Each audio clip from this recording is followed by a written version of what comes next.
Assalamu alaikum and good afternoon everyone. Actually plan तो था live session का, but unfortunately due to some problems at my home I was unable to deliver lecture live, and I'm just sharing the recording with you people. I hope that will help you. Topic was gummy smiles. Although this topic is already present on my YouTube channel, if you don't know it, let me share it with you. The name of my channel is 𝗍𝗐𝗺, that you can see here, the logo and the name here. So you can go to the channel and also watch the first part of this lecture. Second part is not present, and I'm planning to upload it very soon after this lecture has been recorded. Then I can upload that as well. All right, so before starting this topic, let me share you one thing, that gummy smile, in my experience, it is a very, very, very common problem and common complaint of the patient. But the thing is that you know that fever, the reason of fever are so many, and you cannot give Panadol to every patient, right? So even with also with the gummy smiles, the thing is same, that there are multiple reasons for gummy smiles, multiple reasons. So the treatment plan also varies, because in orthodontics we always try to treat the cause. What is the cause of that problem? So you have to identify first that what is the cause of gummy smile in your patient.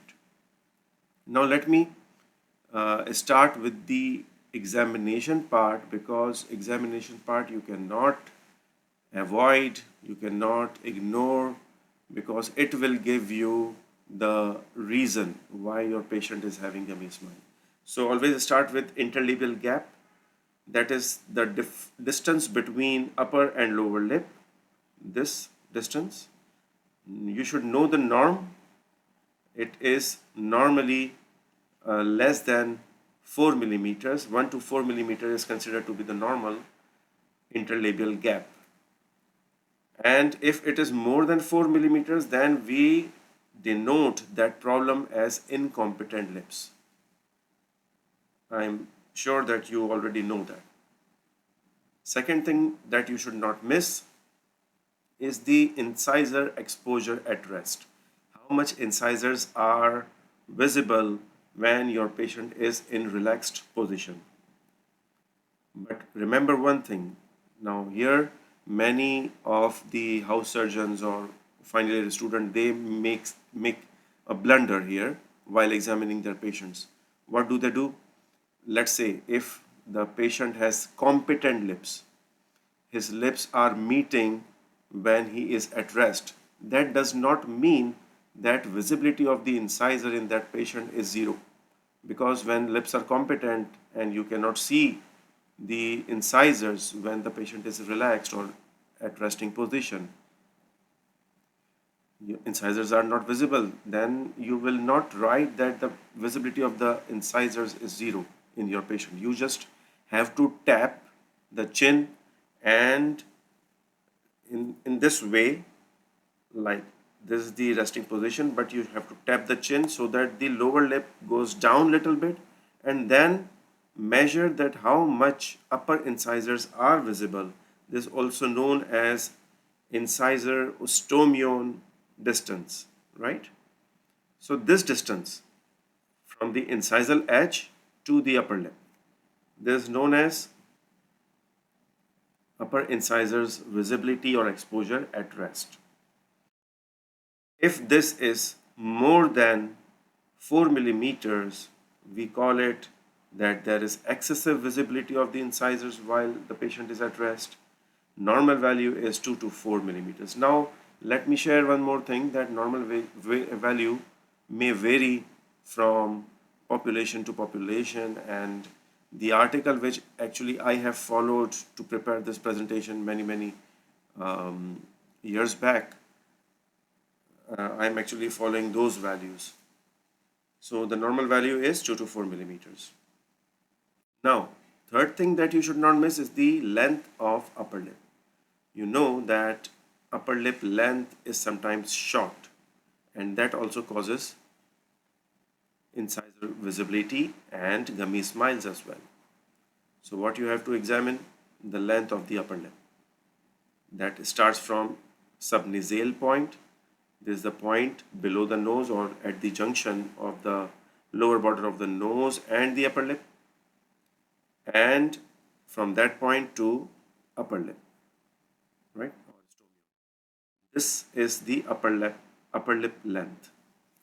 Normal value, again, it can vary, but the norm is 19 to 24 millimeters. Now here, let me show you one more thing, that it actually depends on the height and facial height and overall body stature of the patient as well, because you cannot compare the length of a dwarf with a length of a giant person, right? Because definitely the length of upper lip in a giant person will be much more as compared to the dwarf. So better thing is that instead of measuring just the length, it's better if you draw a straight line at the base of the nose and also measure the commissures length. Commissure length is from this straight line to the angle of the lip, right? Angle of the mouth. So generally, these three lines, upper lip length and the commissure lines, are usually more or less same in millimeters.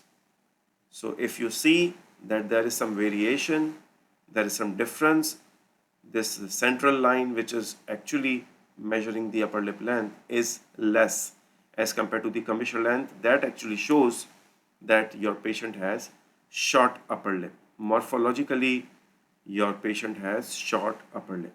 So that can be the reason of gummy smile. Now, fourth thing that you should know and you should measure is definitely how much gingival display is on smiling. Just tell your patient to smile, and that should be a spontaneous smile. It should not be the posed smile which usually people do when they are taking selfies, right?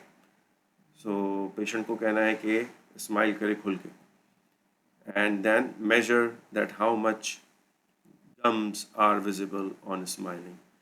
Now here, from which point you have to measure, it's actually from the gingival margin of incisor. Now it can be right central, it can be left central. If there is a difference between the gingival margin of both the incisors, then it's better to measure both. But few articles you may find that they are measuring from the interdental papilla, because according to them, this is the part which does not get inflamed when there is a gingivitis, right?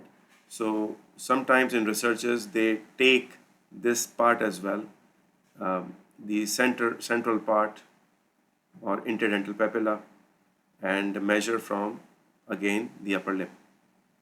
But what we prefer is to measure from gingival margin to the upper lip. Normal is 0 to 2 millimeter, and in few articles you may also find up to 3 millimeters.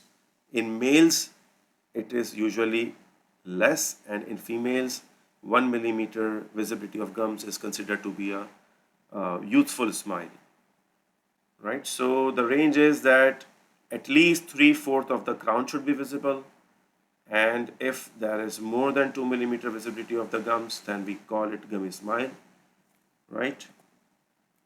One more thing, don't miss that.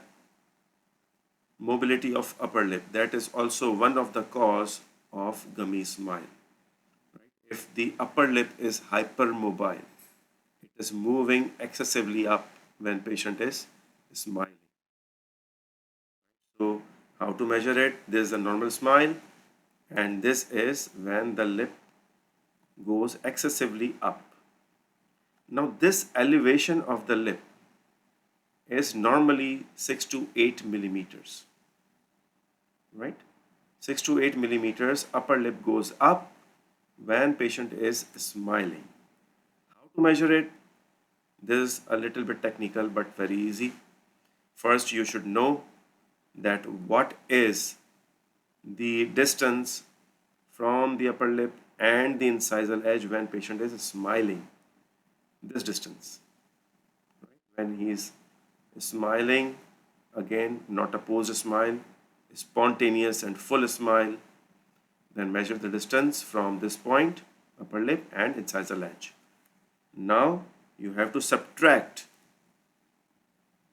incisor display at rest, which you measured and which I discussed earlier in this presentation. Also measure that.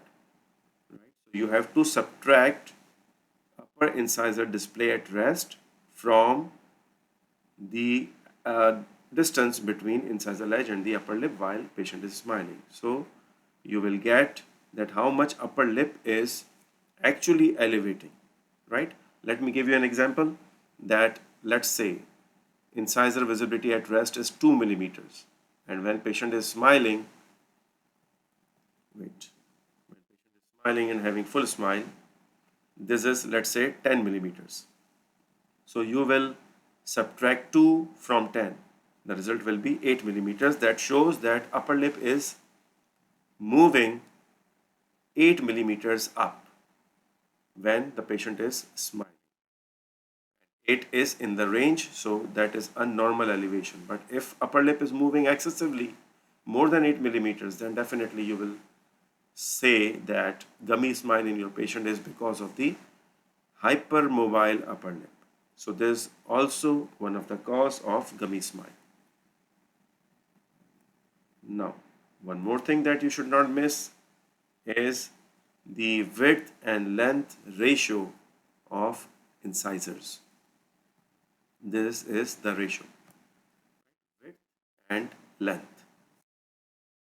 Normally, for central incisors, the ratio is from, or percentage is from 75 to 85%. That means that if the length of the incisor is 10 millimeters, your patient is supposed to have the width of central incisor around 7.5 to 8.5 millimeters, right? So this 10 millimeters, this should be around 8 millimeters. So this is the normal ratio.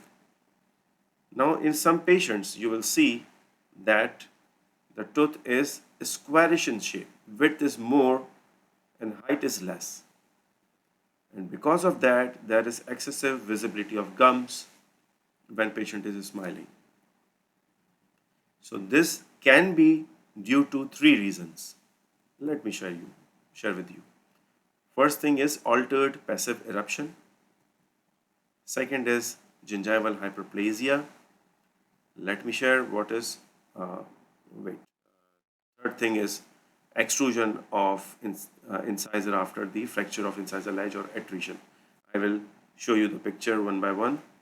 Let's discuss first altered passive eruption. What is that? Now, if you remember your basics, that when a tooth erupts, first it moves within the bone and it has not pierced the gums. This is known as pre-emergence movement of the tooth. Now, from here, when it pierces the gums, then it moves further up till it comes in contact with the opposing tooth. This is post-emergence movement. Pre-emergence movement, movement of the tooth within the bone till the piercing of the gums. Next is the post-emergence movement, which is from when the tooth has pierced the gums and it comes in contact with the opposing tooth. These two movements are under the heading of active eruption because tooth is erupting actively. After that, what happens? That initially, if you see the level of the gums and the cementum, actually the gums, margin of the gums is on the crown, on the enamel. It's not at the cemento-enamel junction. Initially, this is the condition. But what happens afterwards? After completion of eruption, the gums starts to recede. Right now, the dentogingival junction is on the enamel. Right? Afterwards, what happens that gums recede like this. And actually the tooth is not erupting, but since the gums are receding, it will give you an impression that tooth is erupting. Actually, it is not. So that is the reason this recession of the gums, which happens after the eruption, is known as passive eruption. It is not active, it is passive eruption. It is actually not eruption, but recession of the gums.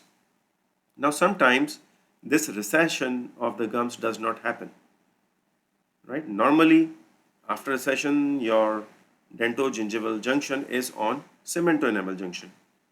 But sometimes this does not happen and the gum margin is actually on the enamel. It remains on the enamel. Right? So this is known as altered passive eruption, that the passive eruption did not happen and patient has gummy smile because of the gingival margin is actually present on the enamel, right? I hope I am making it clear to you all. Like this patient, tooth has been erupted, although the patient also has crowding, but I'm not considering this thing in this presentation because the topic is gummy smile. So here you can see that the height and width ratio is disturbed. This tooth is more rectangular rather than vertically rectangular. Normally the height is more, but here the width is more. So this happens when the gingival margin has not receded, right? So this was altered passive eruption, one reason when the width and length of the incisor is disturbed. Second reason can be gingival hyperplasia, and this does not come into the domain of orthodontist, but general dentist and periodontist, it is very important for them. So you know that when the patient is not maintaining oral hygiene properly, you may see the inflammation of the gums, hyperplasia of the gums, and this can lead to disturbance in the width and height ratio of incisors. And gummy smile is actually because of the hyperplasia of the gums. Now the third is extrusion after fracture of incisal edge or after adhesion. This also is very important for an orthodontist because when I will show you the cases and when I will discuss the treatment options for these things, then you will come to know that sometimes it is very important to see and treat orthodontically these kind of cases, right? So what happens actually, let's say if there is fractured incisal edge or adhesion, now you know that whenever there is loss of contact between upper and lower teeth, tooth has or teeth have tendency to over erupt. So this incisor may over erupt, and while erupting it will bring the gums and the alveolar bone down as well, right? So you will see localized gummy smile. In this patient you will not have generally patient do not have gummy smile, but localized. Yes, of course, if all the anterior teeth are showing the pattern of adhesion, then you may see the generally the gummy smile overall. But if a single tooth is fractured, then you will see localized kind of gummy smile in that patient. Like here you can see that incisal edges are fractured and these two incisors have over erupted. And while teeth erupt, they also bring gums along with them. Now one more thing very important for orthodontist is retroclination of incisors also leads to visibility of the gums. Here you can see that this is class 2 division 2 type of case. Both central incisors are retroclined, especially this one. So maximum visibility of gums is on this incisor, right? Because of the retroclination, there is excessive visibility of the gum on a particular tooth. This is also a localized type of gummy smile.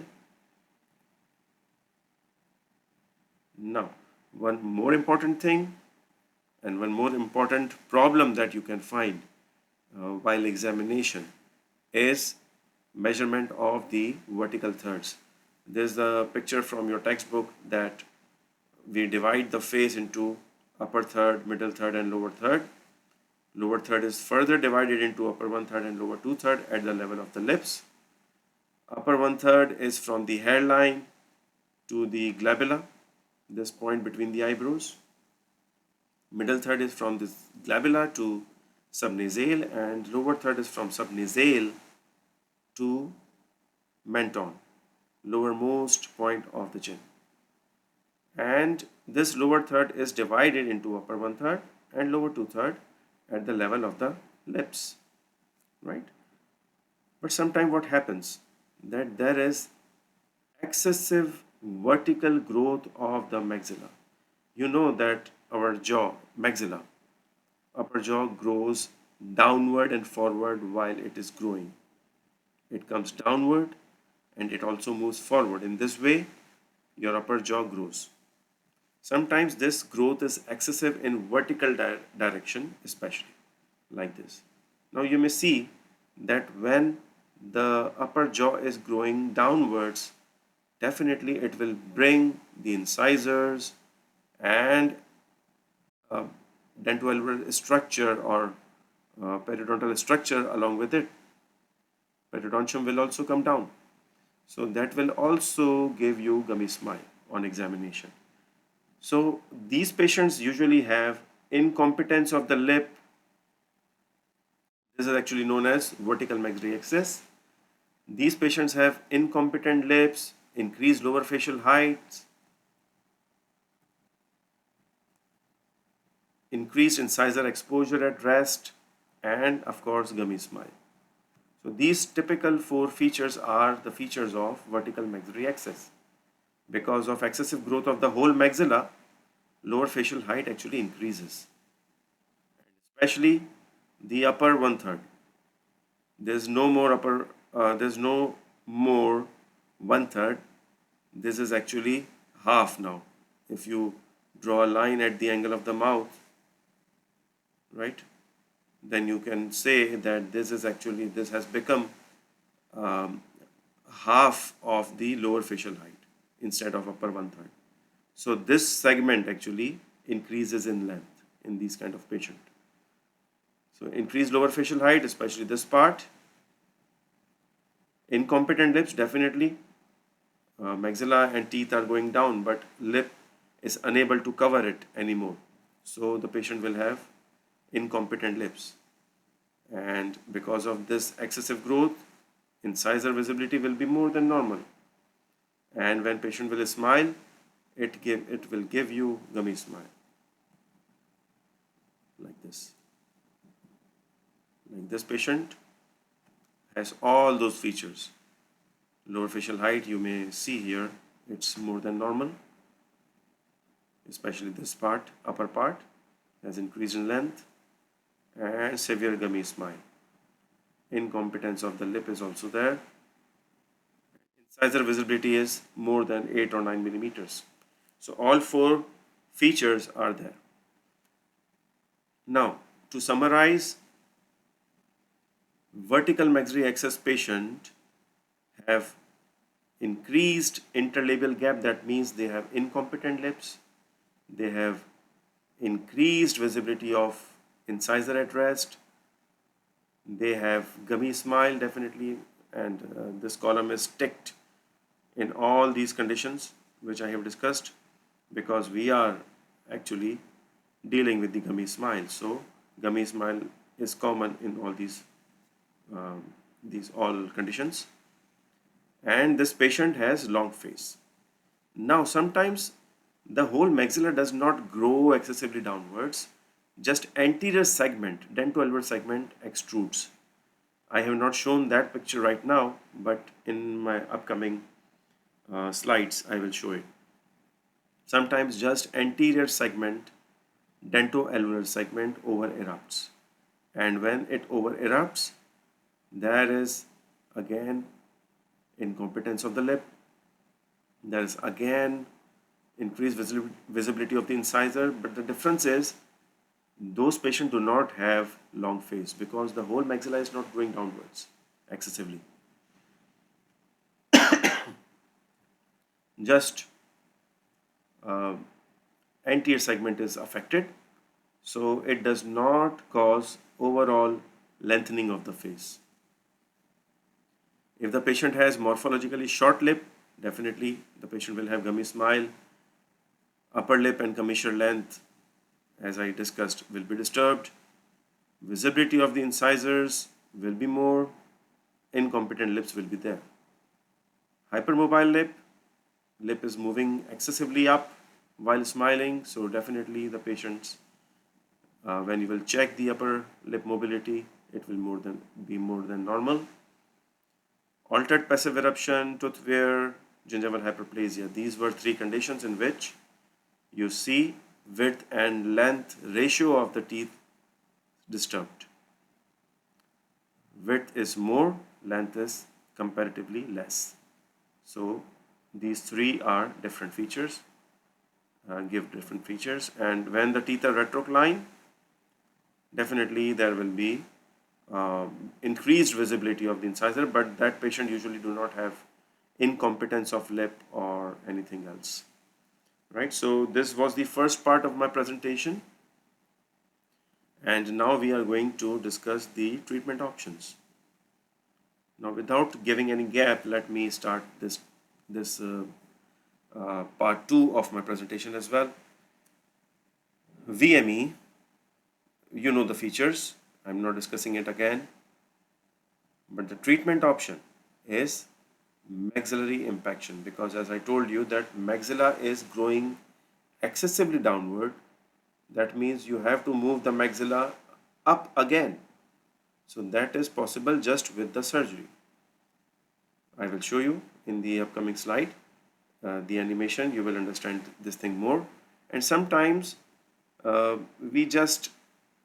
the problem is not that much severe, what other option is that you can also intrude the maxillary teeth. Instead of moving the maxilla, whole maxilla up, you just intrude the whole maxillary teeth, right? That will also give you much better improvement in the condition. But this is done when the problem is not that much severe. Second condition that I will show you, anterior dentoalveolar extrusion. In that case, intrusion of the anterior teeth is the treatment option. Don't worry if you are not getting these treatment options, you are not, unable to understand these options, because I am going to show you with my cases that what are these actually. If the lip is short, lip lengthening procedure is the ideal treatment, because you want the lengthening of the lip. Hypermobile lip, you want to reduce the mobility of the upper lip, then you can use Botox, right? And one more thing, if the lip is short, nowadays aesthetically you can improve the lip length with fillers as well. So those who are dealing with the cosmetic or dermatologists, derma people can actually do these things, apply fillers and improve the length of the lip. Now, altered passive eruption, as I told you, these three conditions in which there is disturbed height and length and width ratio of the teeth. So if it is because of the altered passive eruption, then you have to do gingivectomy, right? Because the gum margin is on the enamel. So you have to cut it down and bring that dento-gingival junction at cement-to-enamel junction, right? So gingivectomy is the ideal option for that. If there is tooth wear and it has extruded that single tooth, so you have to intrude that first and then go for the restoration, right? Many people may think that why not gingivectomy in this condition. I will show you the case and then you will understand that more. If there is gingival hyperplasia, periodontal therapy is needed. If retroclination, then definitely you have to improve the angulation of the teeth with orthodontics. So superficially, I have discussed all the treatment options. Now let's start with 𝗍𝗑𝗕 cases. As I told you that in 𝗍𝗑𝗕, maxilla overgrows in vertical direction or vertical dimension. So simple treatment of that condition and ideal, actually that depends on the severity. If it is very severe, then you will surgically, the surgeon will actually cut down the maxilla and move it up depending how much movement is required and how to measure how much you have to move, because you want to give a good aesthetics and improve the gummy smile. So if, let's suppose, the patient has gummy smile of 8 millimeters, so definitely up to 6 millimeters or 5 millimeters, maxillary impaction is needed. So if the whole maxilla is growing excessively downwards and patient is already grown up, because in young ages you can attempt to stop the growth of maxilla, although it is not very successful procedure, but you can think about giving headgears to stop the growth of the maxilla in growing patients. But when the patient is already grown up, then you don't have any other option. Rather, you just have to surgically move the maxilla up, 𝗪𝗿𝗏 osteotomy. Sometimes it works amazingly. I will show you the cases, not my cases, but because I have not yet done any maxillary impaction cases at my clinic, but I will show you few results. So what happens when you move the maxilla up and you give bone plates to make it stable? It results in auto rotation of the lower jaw as well, because maxilla is moving up. So definitely the mandible will rotate upward and forward, because when maxilla is growing downwards, what is happening? Facial height is increasing, and if you see the profile of the patient, when maxilla is growing excessively downwards, it also rotates the lower jaw downward and backward. If you remember your basics, it is a rotation, type of rotation, clockwise rotation, right? And it is condylar matrix rotation. So the fulcrum is actually at the condyle, and jaw moves, lower jaw moves downward and backward when the maxilla is growing excessively downwards. So opposite thing happens when you move the maxilla up and fix it with the help of bone plates. Then mandible rotates in opposite direction, that is anti-clockwise, upward and forward. And when mandible is rotating upward and forward, definitely not only facial height will improve, patient's chin will also become more prominent. Mandible is not only rotating upward, but it is also moving forward as well, rotating forward as well, right? So if you see these cases, these are not my cases again. I have just browsed internet for that, and you can see the patient has not only gummy smile, lower facial height is increased, and look at the upper part of the lower facial height. It is almost half of the total lower anterior facial height. And see her profile, it is convex, right? But when maxilla is surgically moved up, it has rotated the mandible upward and forward.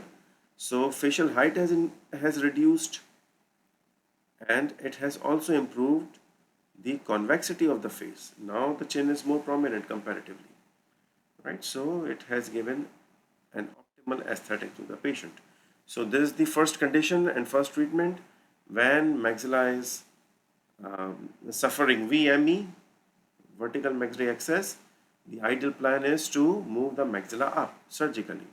So definitely we need orthodontics as well to give a proper occlusion in these cases. As you can see here, the patient is having braces, right? So this actually you need orthognathic surgeon or oromaxillofacial surgeon to perform this procedure, but orthodontist is someone who will guide that how much maxilla has to move up and what will be the ultimate occlusion of the patient. So without the help of orthodontist, this procedure is not possible. So there's a kind of interdisciplinary type of case VME, right? Sometimes the whole maxilla is not growing excessively downwards, just anterior dentoalveolar extrusion is there. Like this patient, this is my patient. I treated her when I was in 𝗏𝗂𝗊, and she came in the OPD with the complaint of gummy smile and excessive overjet, which was very severe. But when I examined her, her face was convex, mandible was short as well. But the difference you can appreciate. In the earlier case or VME case, the facial feature was longer, overall the facial height was increased. But here, if you see the length of the face, she does not have that much long face, right?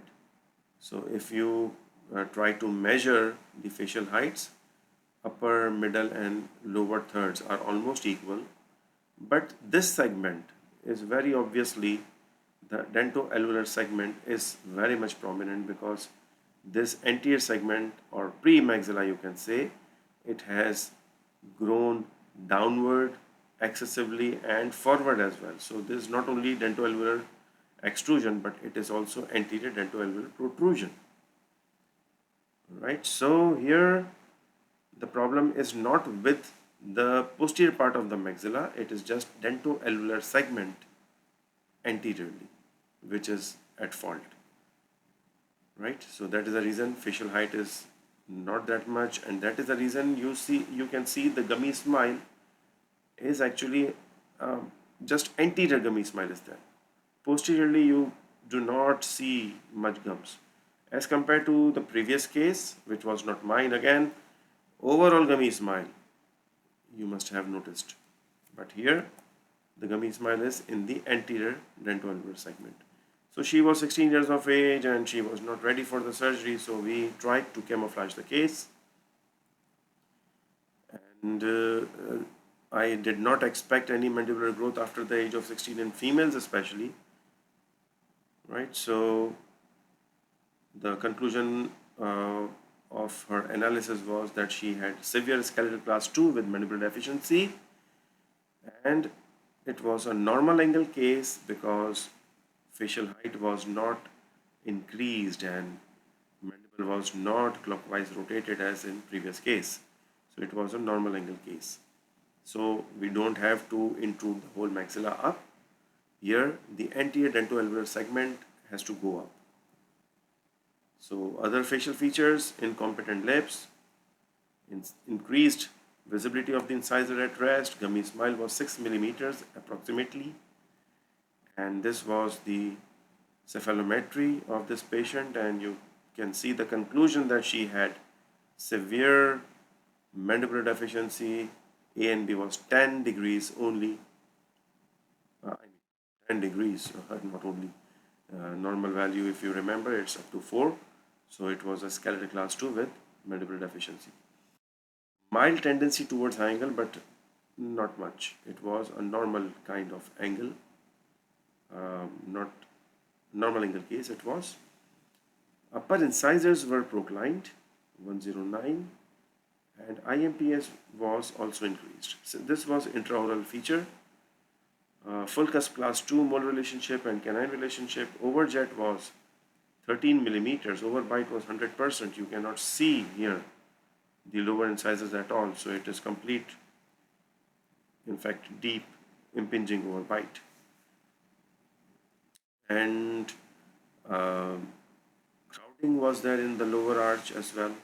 But I did not plan to extract in lower arch, because if I extract, then definitely it will become very difficult to camouflage this case, because if I extract, lower incisor will go further back during alignment. So how to cover up the overjet? Overjet is more than millimeters.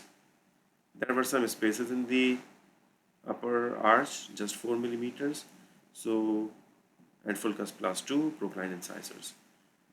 So in this kind of scenario, when I see full cusp class 2, my usually treatment option is upper 4 extractions and retraction and intrusion of the anterior segment. Now, let's locate the center of resistance of the maxillary dentation. Now, if you have not covered your biomechanics, you are not a postgraduate, if you are just undergraduate student, then maybe this will be little bit difficult for you to understand. But center of resistance, it's very important to locate. The way I do is that, now this is the extraction plan, upper 4's extraction, and the way I locate the center of resistance is that make a box. That box should confine or cover all the teeth you have bonded. Like here you can see that from anterior teeth till 7 I have bonded the brackets. Make a box covering starting from the crown of these teeth and also covering or touching the roots of the longest tooth, like this canine, right? So your box will cover up all the teeth from incisor to molar because all the teeth are bonded. Now make a diagonal. Make a diagonal. This center part is center of resistance of maxillary dentition, this part. Now if you remember that when you apply force which is aligned with the center of resistance, you get bodily movement, right? This is the center of resistance, and this I have shared this reference as well because this is my way to locate. It has not been validated from any article yet, right? But I have shared the reference here, and this reference also shows that this is approximately the center of resistance of the maxillary dentition. Now if you apply force little bit higher from the center of resistance of this dentition, just consider this as a box. What will happen? If you pull, then anterior segment will move up and you can get intrusion and along with the retraction. So I planned similarly. I gave microimplant or TAD, temporary anchorage device, little bit higher than the center of resistance of maxillary dentition. So the distance from main arch wire to this microimplant should be more than 10 millimeters. And when you apply force anteriorly, then you may get this kind of retraction and intrusion together, right? So this was my plan. How did it work? Let me show you. This center of resistance, this is microimplant. I applied power chain, extracted upper force, power chain from this microimplant to anterior teeth. First I retracted canine, although you can retract en masse, that means you can retract all the teeth together, but sometimes it does not happen. That is my own experience. So sometimes I prefer to move the canines first and then retract the incisors. This was my aim, to retract and intrude anterior teeth, and simultaneously they will get little bit retroclined because teeth were proclined. So you are also improving the angulation of the anterior teeth, right? All right. So this was initial. This was during the treatment when I was applying. You can see microimplant here. Not a good picture, but you can easily appreciate. And this is a loop that I have made just to give an attachment. Instead of power chain, I have used coil spring, closed coil spring. Both are not much different. The purpose is same. So this loop is just for not to activate or apply loop mechanics, but it is just an attachment so that I can apply force to retract the anterior teeth back. This was the final treatment. Molars were finished in full cusp class 2, but canines you can see in class 1. 𝗏𝗺𝗁, 𝗏𝗺𝗊𝗁, everything has improved.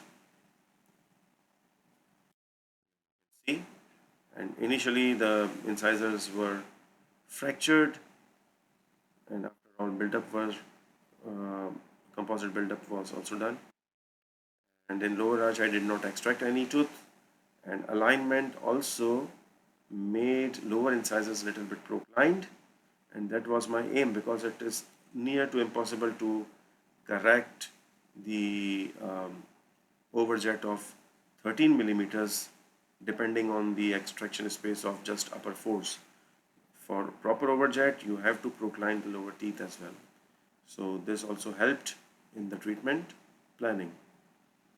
This was initial, this was final when the lip got competence, and this was initial smile and this was final smile. No surgery, just implant supported intrusion and retraction, right? And you can also see that the teeth, it gives you an impression that I have expanded the upper jaw, but I have not. I have just moved the anterior teeth back, and what happens that when you are moving the anterior teeth back, canines are going backwards or distally. They are not going just distally, but they are also going little bit buccally, because you know that our jaws, upper and lower both jaws, are narrow anteriorly and they are wider posteriorly. So when you move the canines distally, they are going in a wider arch. So automatically you will get this kind of impression that you have done expansion, but actually I have not expanded the arch. If you compare both the arches, if you compare the width, it is not that much different. It's almost same, right? So great change in the smile, and that is the reason why this article was also published in a journal, international journal. And you don't see any improvement in the profile because mandible is still short. This was published in this case report in Case Report in Dentistry. This is the name of the journal. And it is international one. Same case, but this patient came very earlier in his age. Again, anterior dentoalveolar extrusion, severe overjet, plan was same, but you can see here mandible was also short. And initially I planned to restrict the growth of maxilla. As I told you that if the patient is coming earlier, then you can think about growth restriction or to stop the vertical growth of the maxilla, vertical and anterior growth of the maxilla. So I plan to give headgear in this patient. Now, these are the values: 11 degrees A and B value, and again the upper teeth you can see here very much proclined, and mandible is very much short. Maxilla is fine, it is in the normal range, little bit high, but normal range. I tried to control the growth of maxilla with the help of headgear, but it did not work. Maybe patient was not wearing, or maybe they never work, because it has been reported recently by William Prophet that it is near to impossible to stop the growth of the maxilla. But even you can try whenever the patient is coming very earlier in his age, then you can attempt to stop the growth of the maxilla, but you cannot assure your patient that it will work. But you need compliance, right? So it's up to you. But it failed actually initially. There was no change in the profile or gummy smile of this patient. And then I called him when he was grown up, around 11 years of age, 11 or between 11 and 12. Then I decided to extract upper fours and retract and intrude the anterior teeth. Same plan, here, hypal mechanics, because the mechanics with microimplant to retract and intrude the anterior teeth, this is known as hypal mechanics because it is working just like hypal headgear. So using microimplant, again giving it very high in the buccal sulcus, applying force, anterior teeth will retract and intrude. And I was planning to give functional appliance as well afterwards, but luckily I did not, because during the course of treatment I noticed that the mandible is growing forward automatically without any problem. So I just focused on the retraction and intrusion of the anterior teeth. I was not expecting that much growth, but mandible grew forward. So that was a plus point. You can compare. His profile has improved, but I was not very much happy with the smile at this stage because the midline was little bit shifted towards left and some problem is there. Why? When I examined intraorally, right side was still class 2. Right? And microimplant has failed actually after retraction of anterior teeth.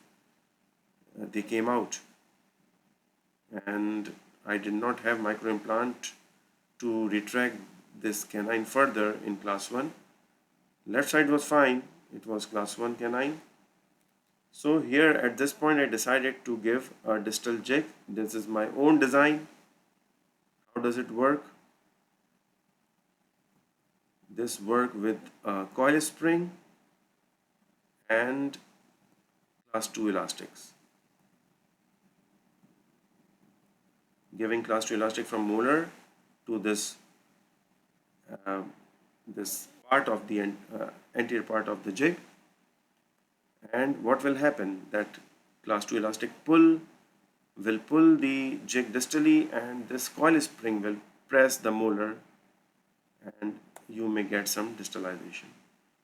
In this way you are not actually losing anchorage of the upper teeth, because if you are giving just coil spring and you are just engaging or fixing the coil spring between the molar and second premolar, then you may see some protrusion of the anterior teeth as well. But here you are taking anchorage from the lower arch and there is no vertical component because I have given jig very long here, and the vertical level is same as the buccal tube of the lower molar. So you won't get any vertical change. You will just get distalizing force with this coil spring and you may end up in class 1. So this was initial and this was after distalization. You can see that canine is in class 1 and some space has been appeared here. So this jig was successful in this case. This was initial, this was final. Again same, class 1 canine, class 2 molar, normal over jet, normal over white. And if you compare now, look at the profile, look at his smile. No gummy smile.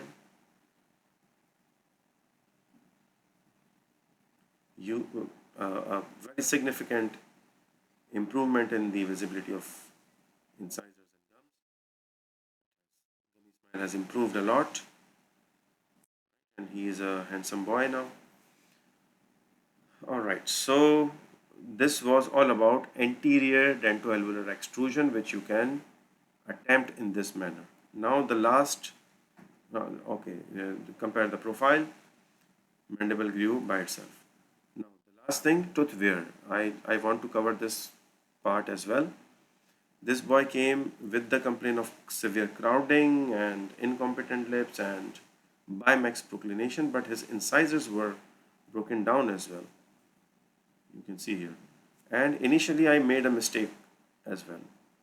I mean, definitely this kind of condition, you will go for the extraction of all fours because molars and canines are in class 1. So you don't want to disturb the occlusion. You just want to create a space and retract the teeth back for the correction of bimax proclination and crowding. But simultaneously, this fractured part you have to consider. But initially I made a mistake because I did not have enough surface for the bonding, and the clinic where I was working, I could not do, actually it does not come in my domain to do composite build-ups. Otherwise, ideally you should do some little build-up here and bond at perfect position. But unfortunately, I did not do that, and I bonded this incisor, upper right central incisor, a little bit up higher. What happened? When I aligned the teeth, this got extruded. And when tooth or any tooth or teeth, when they are extruded, as I told you that they will bring gums along with them. So you will get localized kind of, you will see localized kind of gummy smile as well. So if you see here, now the tip is that in these kind of cases, instead of measuring the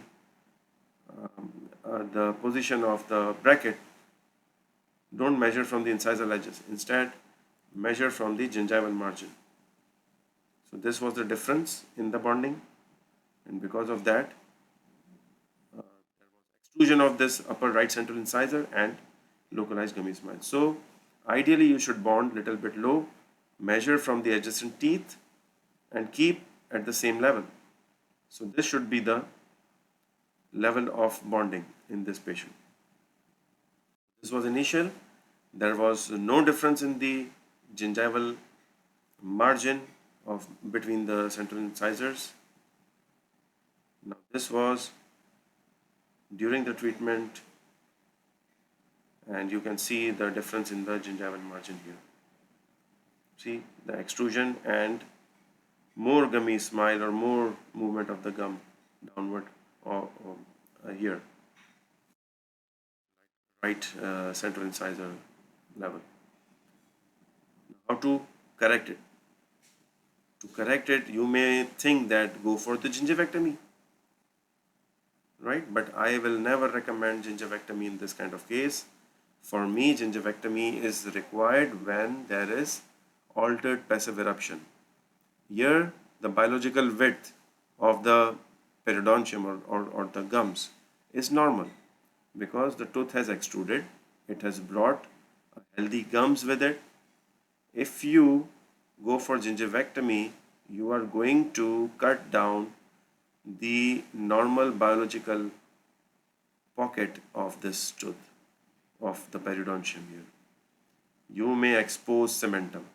You may make this tooth very sensitive, and ultimately you may get some over gingival recession here because you know that all the fibers, the gingival fibers are inserted here at the level of cementum. So you don't have much biological, much pathological pocket here that you can cut. So ideally you should intrude this tooth up again. And for intrusion, I used this kind of mechanics. You can see here 2 wires. One wire is actually holding all the teeth together so that there is no side effect, there is no extrusion of all other teeth. And this central incisor I want to intrude, and I have given a thin wire, a very thin wire. This is 𝗬𝗁 with the loop to make it further springy, and this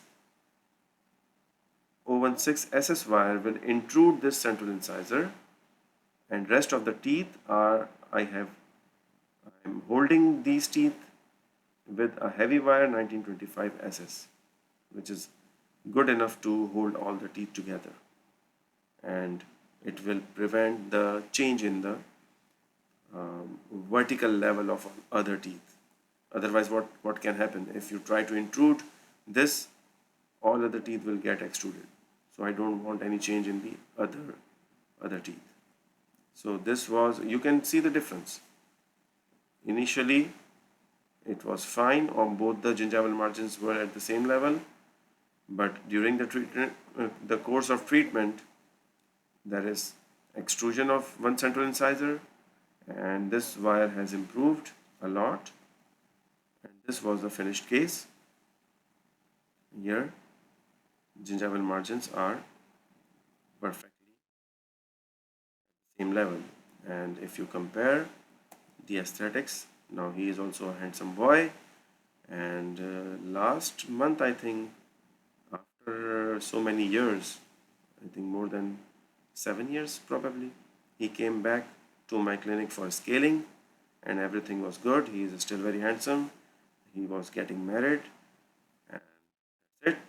So it was all about the orthodontic perspective of Gummy Smile and the treatment options. And if you have any query regarding the topic, you can come up with questions and share with the organizer, and I will be very happy to give reply to you all. All right, so thank you very much. Bye-bye.